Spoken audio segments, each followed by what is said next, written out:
one rule that I made it for myself that has been absolutely game changer is no trades inside of the value area. Okay. Like no trade if price is in the value area, if you don't take any trades there, that's where it's typically going to be choppy. And if we're using something like futures, it's very directional. Mm-hmm. So you don't want to get caught up in chop. Like if you want to sell some call spreads, you want to sell some premium, do that. But when it comes down to directional strategies, you don't want to be holding through any type of chop. So Yeah. if you refrain from taking trade, I'm not telling anybody what to do, but if you refrain from taking any trades within the value area, you will be so surprised on how many trades you don't get chopped out of anymore. But we can go ahead and break down some of the trades that I took today. I did post some on the TC Trade platform. So posted the trades for the trades that we had taken today. Yeah. But the first one was at 21,616. I just want to break down the logic for this 21,616. 21,616. Is that the time, like military time? No, that's just the price of NASDAQ. Oh, okay.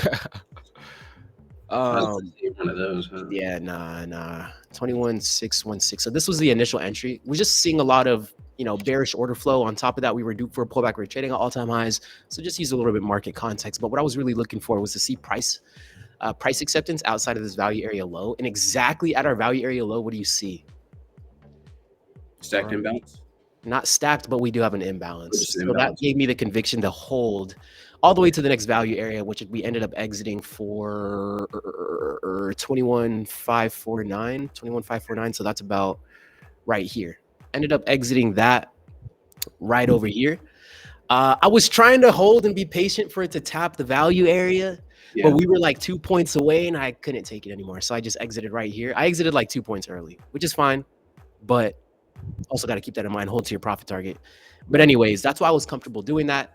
We started having a little bit of consolidation on top of this value area. This was extremely bearish. I took another short position after I saw this, but here are some of the details why.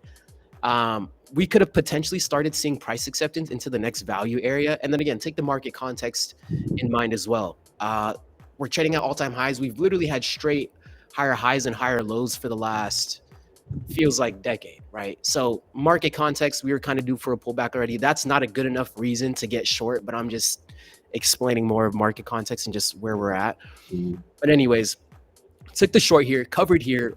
We rebounded, and whenever we're consolidating here, we haven't seen price acceptance yet, but we have, look at these massive sellers slamming the bid, right? We bounce up here.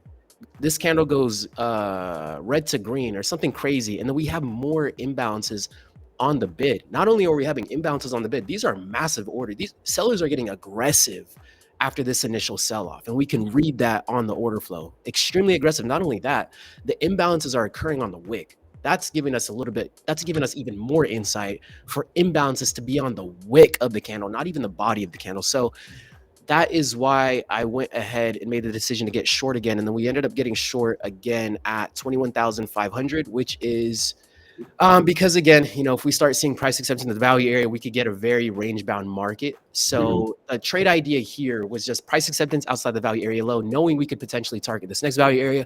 Took a short here next to the value area, got out on the value area high because you don't know if price is going to keep selling off. Like we could 100% bounce off the value area high. That's why I made the decision to take that off. And then once I saw more weakness hitting the market, I got short again, knowing we're probably going to get price acceptance into the value area. Not knowing, but there's a very great chance that could happen. Yeah. And then one thing which I think shows a lot of improvement with my trading is I took two different types of trades. I took two imbalance trades, which is two directional ones. And then I took a fake out where it snaps back into the value area, which looks like this. So my last trade, I got long and then I sold. And I got long at 21,439. So I got long on this one, 23,439, right here. Yeah. I almost bottom ticked this one, and I was very happy about this one because these trades can be kind of difficult to trade sometimes. But sometimes we'll get fake outs and they'll snap back into the value area. And the reason why I pulled the trigger on this trade is because I was waiting for a certain price to get swept, which was, where is it? This low. Max, so, this is the platform that Errol's using right now is ExoCharts. Maximilian. Appreciate that, T. Oh, my bad. Grumpy Mike. Were there imbalances at the value low touch? This value low touch right here? Big deal. Is that one you're referring to? But this is where I went to get long. Like this one can be kind of scary, but I'll break down the thought process for it because you have to get, long into a kind of a scary area because you're like, yo, what if this keeps selling off? But like we already know and understand, it's very unlikely that price is going to sell off straight through a value area and keep going to the next one. It happens, not likely though. You know what I'm saying? So because we had a straight sell off all morning and we sold off through this one and then we swiped an important level, more trade ideas is you can take these fake outs and you can back test this. Anything I say on here, you can back test. It's not just my opinion. So there's going to be a lot of fake outs at these levels and then price will snap back into value.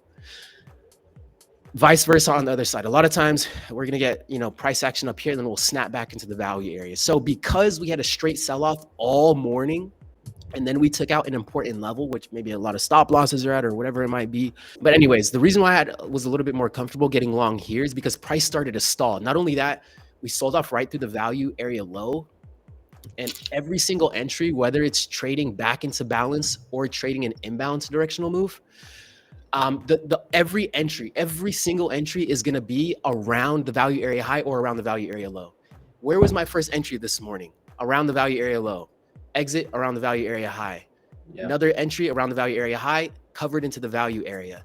Next, the third entry for the day around the value area low. So you'll start to notice every single trade is around the value area high or the value area low, regardless of what I'm trading. This was more of a mean reverting trade.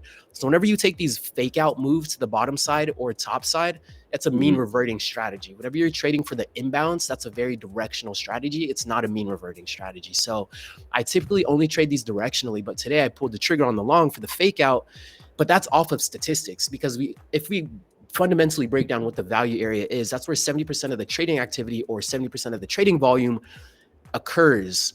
So because we understand that, it's likely for price to start trading within the value area again, because we already understand most of the trading activity occurs within the value area. So that's why sometimes it can be kind of scary pulling the trigger here, but I'm just trading the odds. So, I mean, I didn't know price was going to do this. I was just trading the statistics. You know what I'm saying? I already understand price spends majority of its time here. We sold off so aggressively all morning without any type of higher low. We come take out an important level. We're around the value area low. It's like, it was just very high odds we could snap back into the value area. And that's pretty much what the basis for the trade is. So you'll continue to see around these value areas. I mean, it happened last week. There was such a good opportunity last week to get long.